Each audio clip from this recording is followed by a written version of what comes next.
Chapter 1. You are listening at FameTV.info. Chapter 1. Put on a good show translator.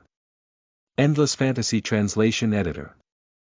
Endless Fantasy Translation. Jean City. Chu Wuyo woke up on the huge bed in the presidential suite of Jin Ling Hotel and gradually came to her senses. However, the minute she opened her eyes, she was taken aback and she began to sweat. There were 4 burly, fierce-looking men standing in front of the bed. A large video camera had been set up between the men.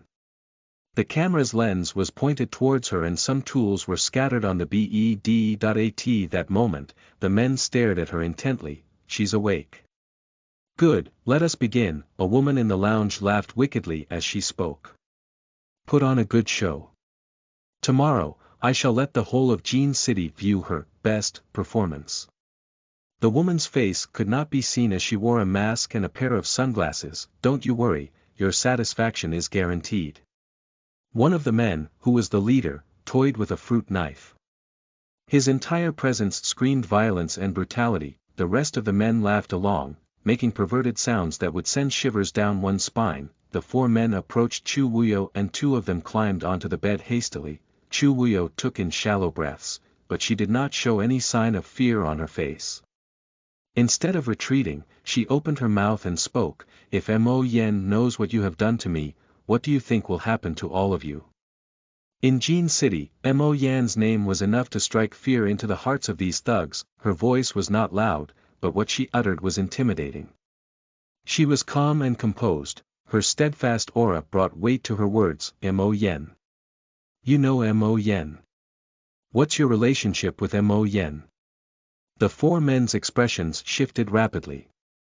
The 2 men who had climbed onto the bed fell out of it due to fright. In truth, Chu Wuyo did not know Mo Yen at all.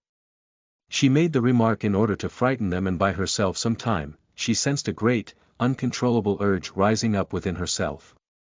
Obviously, she had been drugged.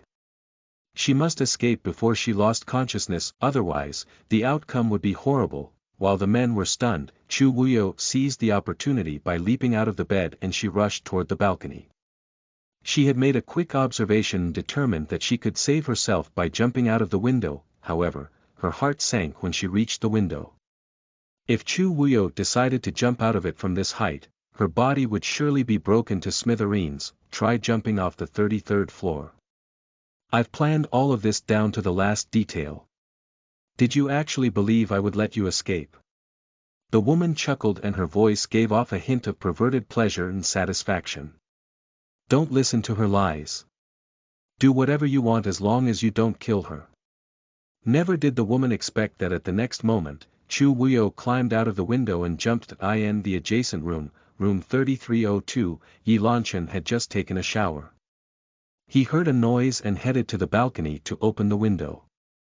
A human figure appeared and collided with him. When Chu Wuyo jumped into the room, her leg happened to untangle the loosely tied sash around Yi Lanchen's waist. Instinctively, she grabbed hold of his night robe and as she fell, she accidentally tore his night robe from his body and caused him to fall flat to the floor. Chu Wuyo ended up straddling his naked body in a suggestive position that was simply cringe-inducing. Listen to the full novel at FameTV.info, direct link in the description.